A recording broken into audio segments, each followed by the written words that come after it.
खरोखर तो कौतुकास्पद आहे, त्याच्याबद्दल आमचा काही विरोध नाही.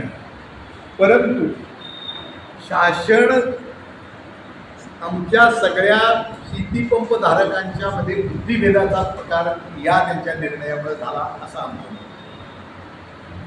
कारण प्रत्येक माणूस हा मनालाही तेवढी आशुशक्ती घेत नाही. माझं शेत नदीपासून जवळ आहे, 3 हातपावच्यावर पाणी पिते मी, तिथं 3 हातपावचं पाणी ते शेताला देतोय माझ्या. तिथे एखादी शेतकरी जवळ असला त्यालाही देतो.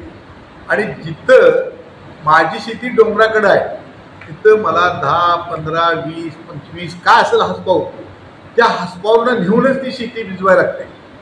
आणि म्हणून हातपाव हे शेती पोलिताखाली आणण्याचं साधन नाही, ते गरजेप्रमाणे माणूस त्याचा वापर करतो. आणि म्हणून आम्हाला सरकारला सांगणं आहे की तुमचा जो काही युनिटचा दर आहे तो 3 हातपावला निराळा आहे, 5 हातपावला निराळा आहे, 7.5 हातपावला निराळा आहे, 7.5 हातपावच्या वरच्या बाजूला निराळा आहे.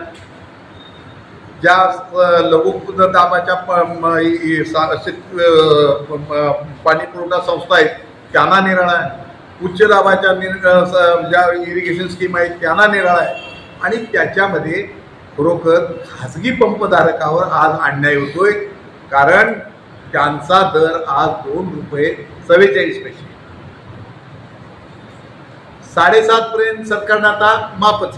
त्यामुळे त्यांच्या दराबद्दल आपल्याला बोलायची काही गरज नाही.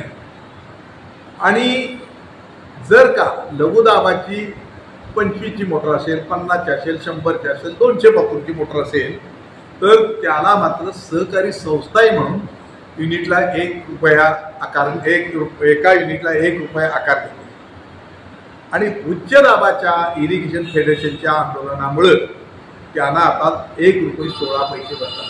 आणि ही जर दराची उतरंड बघितली तर खाजगी पंपधारकावर फार मोठा याचा अन्याय होतो. आणि आमची सरकारला विनंती आहे की आम्हाला फुकट देऊ नकोस, पण किमान तुम्ही लघुदाबाच्या शेती पंपाच्या सहकारी संस्थांना जो दर आकारता तो आमच्या खाजगी पंपधारकांच्या पंपाला आकारून त्यांची नवीन बिलं करून त्यांना न्याय द्यावा अशी आम्ही मागणी केली. आमच्या निवेदनाचं आम्ही हेडिंगच असं केलेलं आहे, सावत्र भावाना हे सरकार न्याय देईल.